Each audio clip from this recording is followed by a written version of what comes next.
All rise. That's good timing.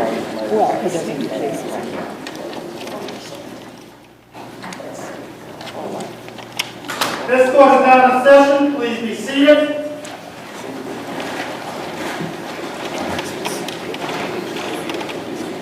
Wow. Well, good afternoon. I can't tell you what a pleasure it is to look out into this room. This is the first public celebratory gathering that we have held in the appeals court since before the pandemic, and probably for several months before the pandemic came into full force. It really is so nice to see everyone here, and of course, to know that you are all here for such a wonderful occasion. I want to introduce the other members of the panel sitting with me on the bench today. Of course, speaking on behalf and representing the former colleagues and friends of Chief Justice Armstrong, to my left and your right is Justice Cynthia Cohen, retired from the appeals court. To my right and your left is our guest of honor, former Chief Justice Christopher Armstrong. And we are all waiting to see what is behind the curtain. I want to extend a special welcome to the members of his family who are here with us today: his wife, Liz Armstrong, his son, Ben Armstrong, with his wife, Ann, his daughter, Lucy Hinkes, and her three children, Willem, Colin, and Rowan, and also Father Paris, who is not, strictly speaking, a member of his family, but is considered as such. I also want to welcome the many other friends and colleagues of Chief Justice Armstrong, including SJC and former appeals court justices Fran Spina, Ellie Seifer, Scott Kafker, and Delilah Wendland. Of course, Supreme Judicial Court Chief Justice Kimberly Budd, retired Supreme Judicial Court Justice Judith Cohen, United States Court of International Trade and former appeals court judge Gary Katzman, former appeals court Chief Justice Phil Raposa, just back from service on the United Nations War Crimes Tribunal in Cambodia, literally just back, and all of the other current and former appeals court justices and staff, many of Chief Justice Armstrong's former law clerks, and other dear friends. As I mentioned, today has been a long time in the making, and we have all been through a lot during COVID. The program we have today will be brief but celebratory, and will include remarks from Justice Cohen, and speaking as a colleague and friend, and then some reflections by our guest of honor. And without further ado, Justice Cohen. Thank you, Chief Justice Green, for inviting me to say a few words at this very special event. It is such a privilege to be back at the appeals court for the presentation of Chief Justice Armstrong's portrait. His service to this court is unparalleled. 28 years as an Associate Justice, 6 years as Chief Justice, and 3 years as a recall Justice. No one has contributed more to this institution. Chris Armstrong was here from the beginning. In 1972, when the appeals court was established, he was chosen at the age of 36 to be one of the original 6 justices. They created the appeals court from scratch, without benefit of space to call their own, and with an overwhelming backlog of cases that had been transferred by the SJC even before any new entries arrived. The court demanded Herculean efforts from its judges. Until 2001, it was chronically understaffed, despite 2 early expansions that resulted in a total of 14 judges. And there were other challenges as well, including periods in the 1990s when Chief Justice Warner was incapacitated by illness. It was Chris Armstrong, the Senior Associate Justice, who graciously navigated the court through those difficult times. Then, when Chief Justice Warner announced his retirement, it was clear who should succeed him. The other judges on the appeals court expressed their unanimous support for the appointment of Chris Armstrong, and Governor Cellucci obliged. Chief Justice Armstrong immediately accomplished what was thought to be impossible: a game-changing increase in the number of judges.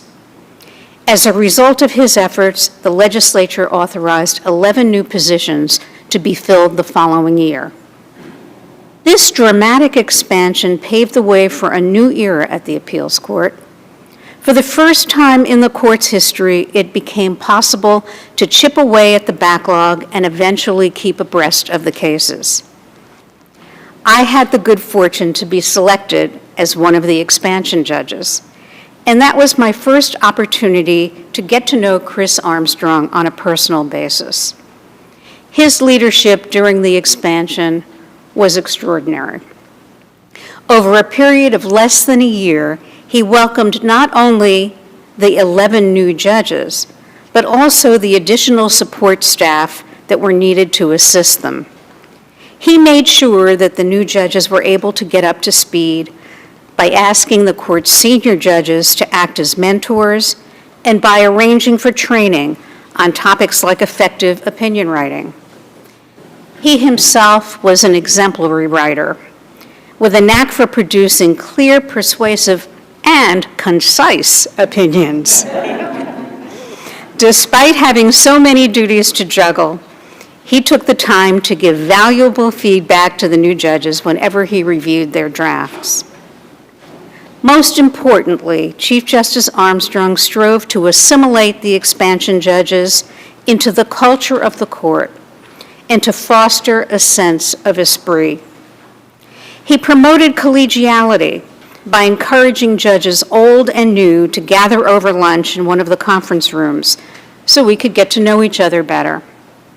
He helped us to understand that the work of an appellate judge is collaborative, that we should be open to finding common ground, and when common ground is elusive, we should disagree without rancor. Chief Justice Armstrong's personal qualities endeared him to his colleagues and contributed to his success as a leader. He has a quiet dignity, but also a warm and approachable manner. He is a patient listener who values what others have to say, and he is skilled at mediating differences of opinion. He is a man who never needs to raise his voice to be heard. These traits come naturally to him, and during his time on the court, they served him well, whether he was interacting with the lawyers and litigants who came before him, his fellow judges, the appeals court staff, or members of the legislature. I think, though, that if I had to single out one attribute that I associate most with Chris Armstrong, it would be his devotion. His unmatched devotion to the appeals court is surpassed only by his devotion to his community and his family, his lovely wife Liz, his children, and his grandchildren. Today, his portrait is being unveiled, but soon it will hang over this bench, a reminder of the remarkable man who dedicated nearly his entire adult life to the Massachusetts Appeals Court. That could not be more fitting. There is no finer person to grace these walls than Chris Armstrong.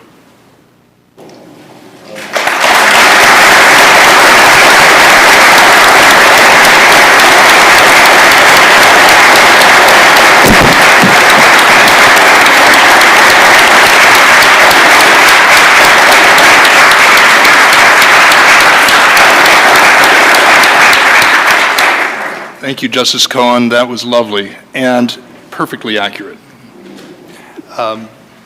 This is a proud moment for this court and a big day for you, Chief. I know that I share the eagerness of everyone else in the room to hear your reflections on this occasion. Okay. Well, I think I look at the people in front of me, and it makes me think of a picture which is on the back wall of the court. The person there was a judge of this court. He came from Ropes and Gray. He was one of the expansion judges. His name was John Marshall. And sadly, after far too short a stint on the court, he passed away of esophageal cancer. And I don't think his colleagues have ever been sorrier to see someone go. He was the loveliest man. He had a peculiar trait that if there was, at the slightest occasion, he would thank you. And if he said it once, he would say it 15 times. In a long discourse, thank you so much. Thank you.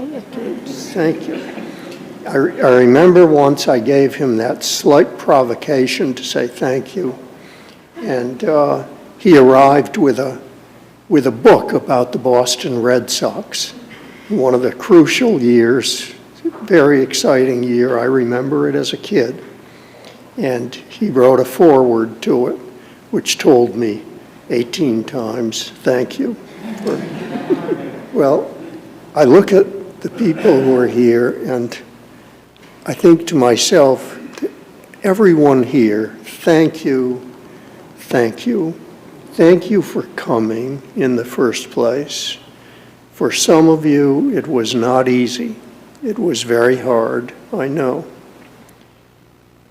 For others, it has just been so long, I can't believe that you even remember me. Liz and I have been in hiding for the whole period of the pandemic, and we're just getting out again. I think the first occasion that we appeared at was the very sad calling hours for our deceased Justice Bill Cohen, and Judy is here, and we would so much miss Bill. What a wonderful person. But he was, I look at everybody and I think, thank you all. I look at my law clerks. You have, I see on the list scheduled to come, there were law clerks from the very early days back in the 1970s when I became a judge in '72. And people like Larry Donahue and Dana Roden, Shannon Solo, Nick Stalakis, Josh Orr, Jason Marshall, Rob Hale, Tom Carter, who was on the staff of this court and has been a leading staff attorney. My law clerks were invaluable to me. I think of them as more responsible for what good I did than I myself. I think of myself as constantly taking credit for what other people did, and it's certainly true of my law clerks. I think of let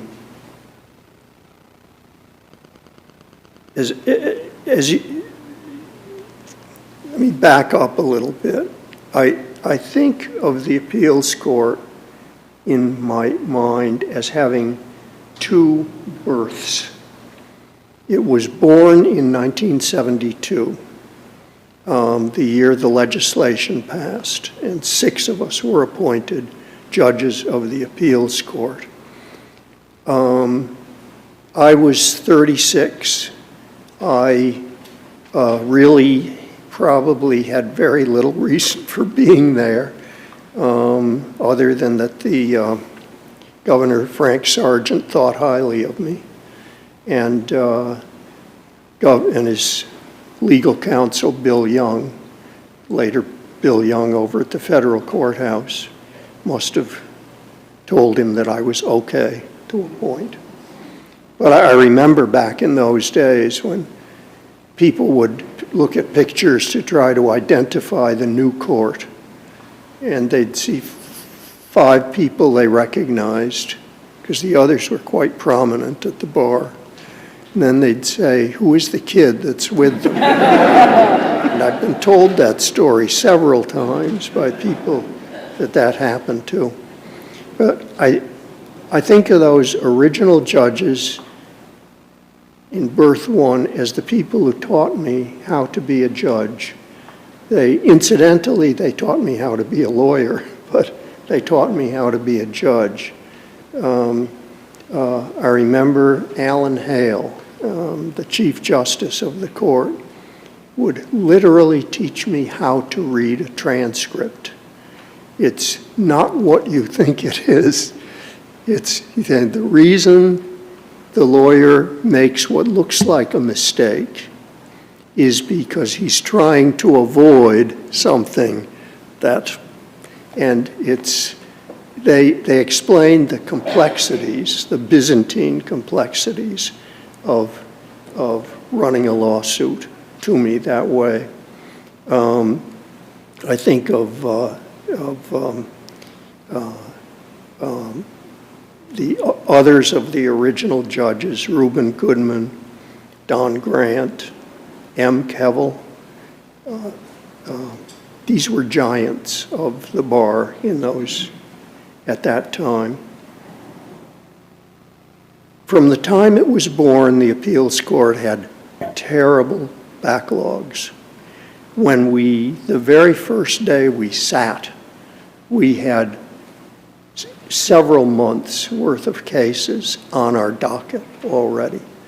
And we never stopped being way, way behind.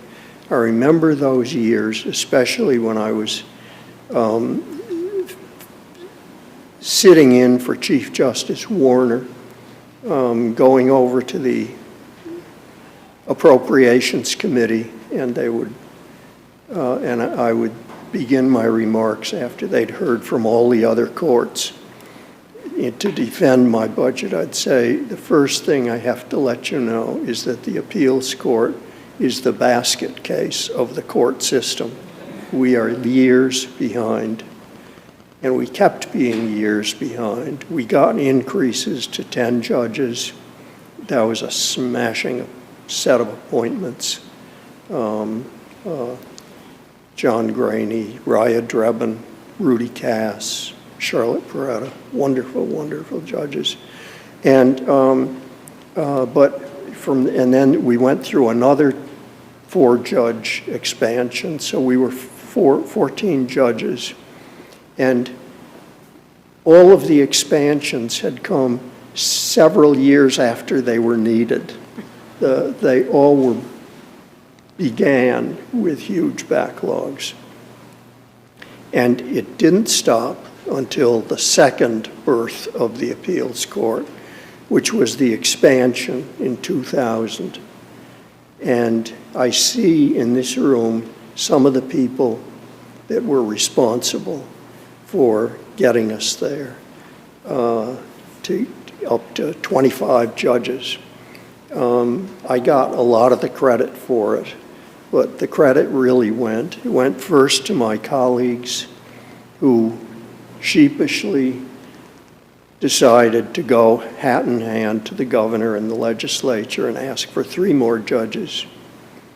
And then Len Lewin, who was chief counsel to Governor Paul Cellucci, and the governor himself, suggested that instead I ask for 5, because if I ask for 5, we'll have something to trade with and still hope to come out with our 3 judges.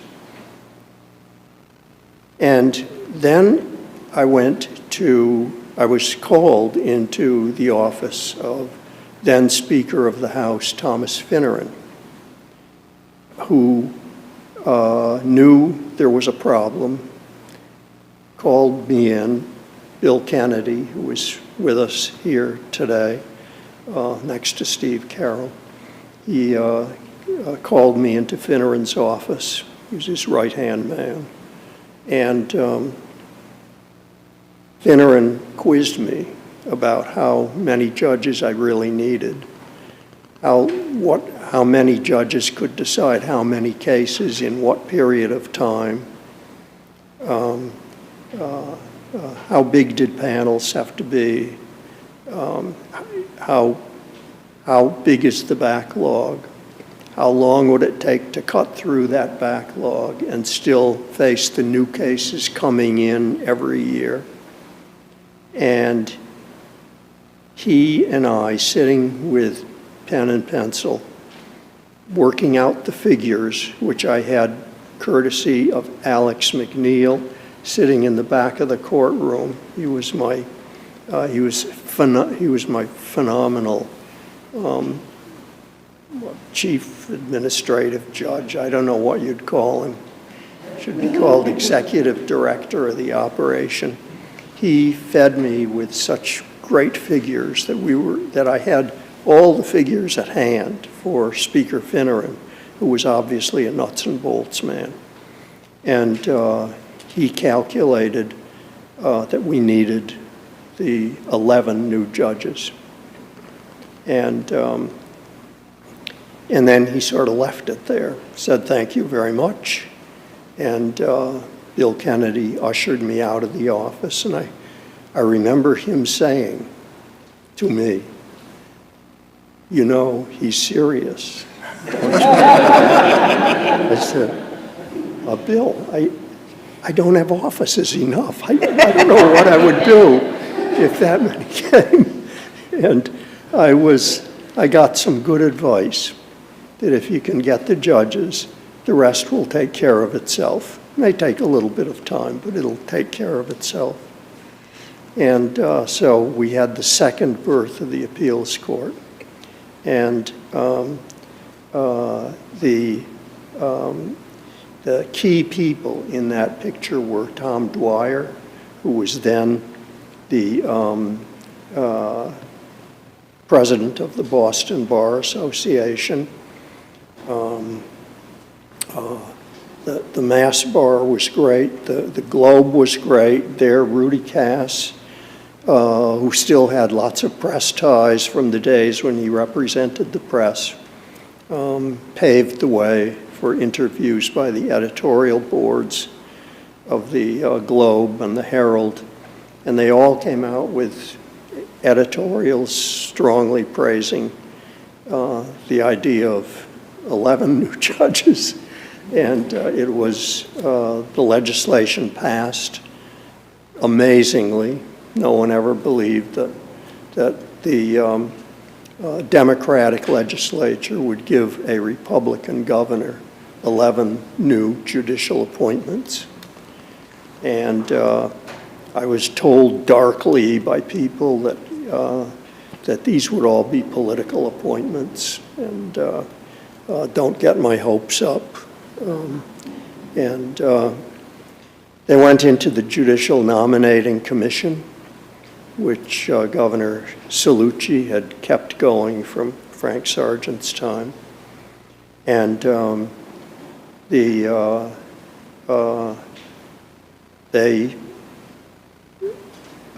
the appointments came out, they lent instant credibility to the new court. It was top people in the bar. It was judges like who were seasoned, well-known judges: Gordon Dorfer, Jim McHugh, Joe Grasso, very prominent judges, lawyers, and included John Mason from Ropes and Gray, and it included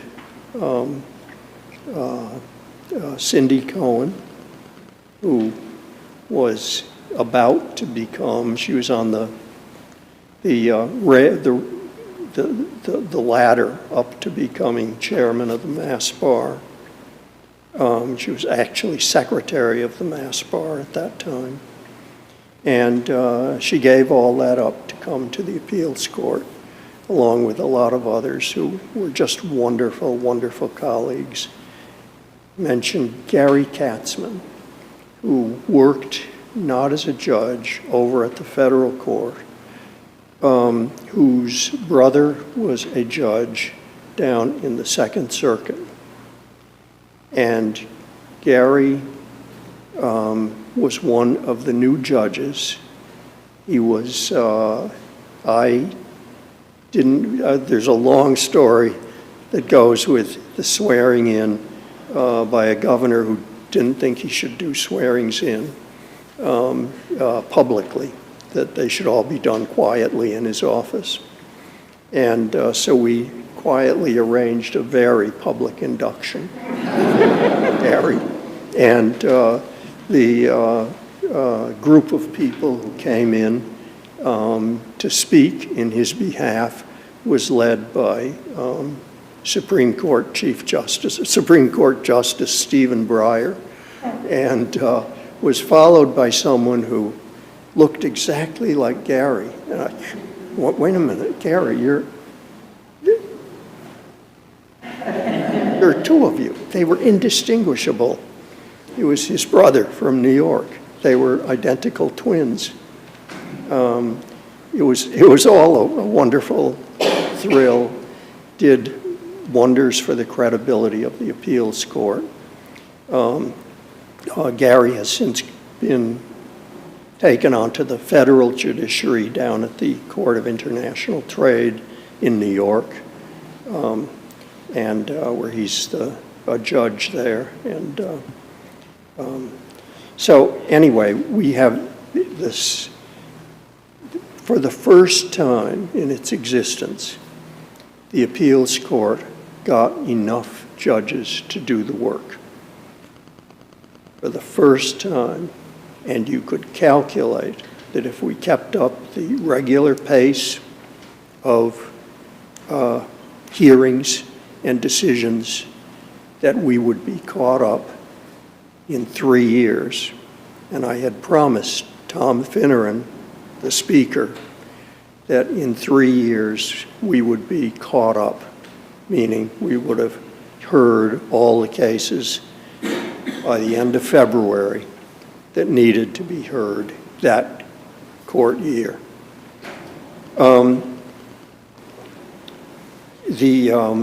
We kept that promise, and it was, and the promise has been kept up ever since through successive Chief Justices, Phil Raposa, through Scott Kafker, who is now on the Supreme Judicial Court, and through Mark Green, who kept us up to date, even though we were in the pandemic and we couldn't run open court. It was an amazing feat. I remember once from my youth, I was working as executive clerk for a man named G. Joseph Toro, who was he happened to be Governor Volpe's first legal counsel in his first term, who was appointed Chief Justice of the Superior Court. And I worked for him for about 3/4 of a year before he sent me over to the State House to work for Governor Volpe. But during that time, his problem was the Superior Court, which at that time had about 17, 20 judges, simply could not keep up with the work. They had 30,000 entries a year. And I remember he used to preach to the bar, to legislators and whatnot, quoting from a Florida judge who was faced with the same problem of chronic backlog. He said, "There is no substitute for having enough judges to do the work." So I was proud to be appointed part of the appeals court at the beginning and to get it off the ground.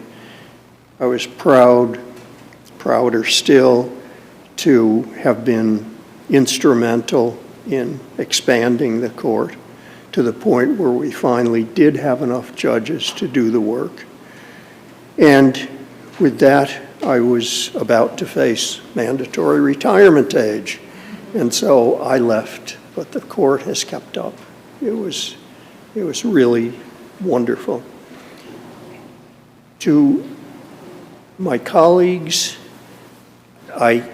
all I can say from the sheer joy of working with them, thank you, thank you, thank you. It was, I cannot tell you the pleasure of working with the group of people that successive governors have appointed to this court.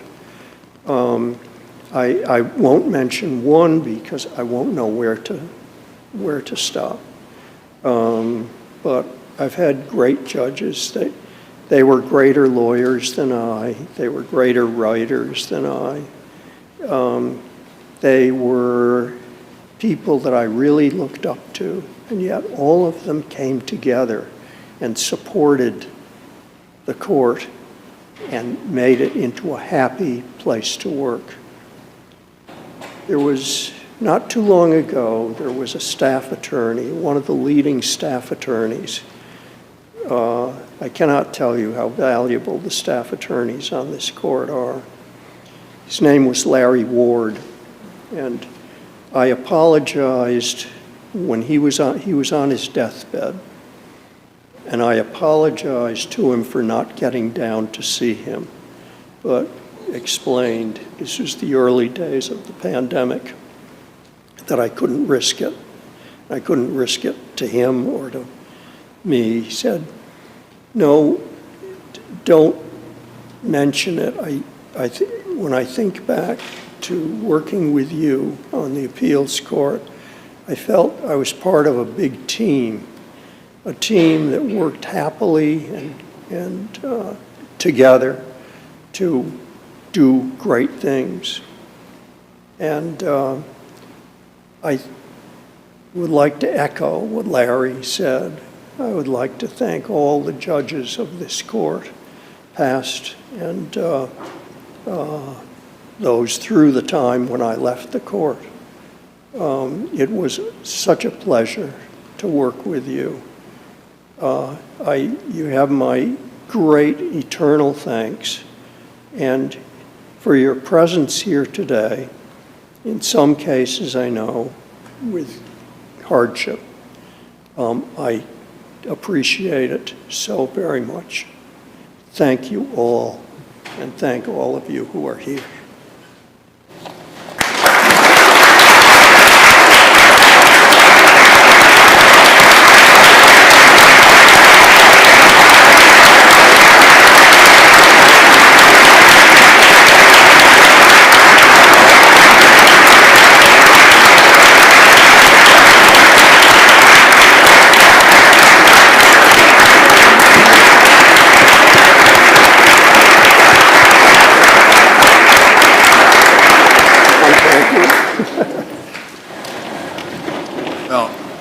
Thank you, as John Mason would say, very, very, very much, Chief Justice Armstrong. We're fortunate indeed, as we approach the milestone of the 50th anniversary of the court's creation, to have you as a first-person historian of so much of our history. And as Justice Cohen observed, and as you reflected upon, your tenure as Chief Justice was marked by some of the most significant developments in the court's history. You said that getting the 11 new judges here, everything would take care of itself. Well, you know better than that. It didn't take care of itself. We were under your care, and for that, all of us are deeply grateful. But speaking for myself, and I suspect I also speak for former Chief Justices Raposa and Kafker in this regard, you set the bar very high for all of us who have followed you as Chief, and I'm aware nearly every day of the implicit comparison that challenges me to step up my game. But now, it is my great pleasure to ask that the portrait be unveiled and to formally accept it on behalf of the court.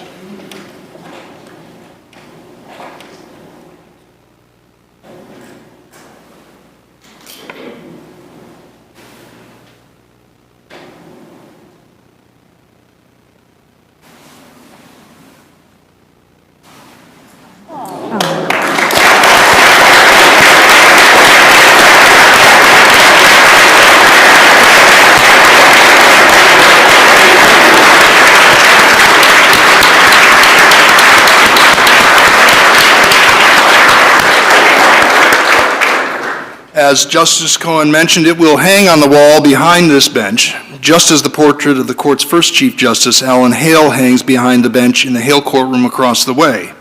I'm also pleased to announce that, in like fashion, this courtroom is now formally renamed the Christopher J. Armstrong Courtroom. The nameplate has already been installed and has been uncovered during these proceedings. That brings us to a conclusion of these proceedings. I want to thank the court officers for their assistance in managing the proceeding, our clerk, Joe Stanton, for clerking the session, our IT team, particularly including Jeff Travers and Tom Carter, for setting up the live stream, which we were fortunate to just get going this morning, but it allowed those who could not be with us today to follow this ceremony online. And I want especially, as always, to thank the incomparable Monique Duarte, who has, over the past several years, worked with Chief Justice Armstrong toward the production of this portrait through the pandemic.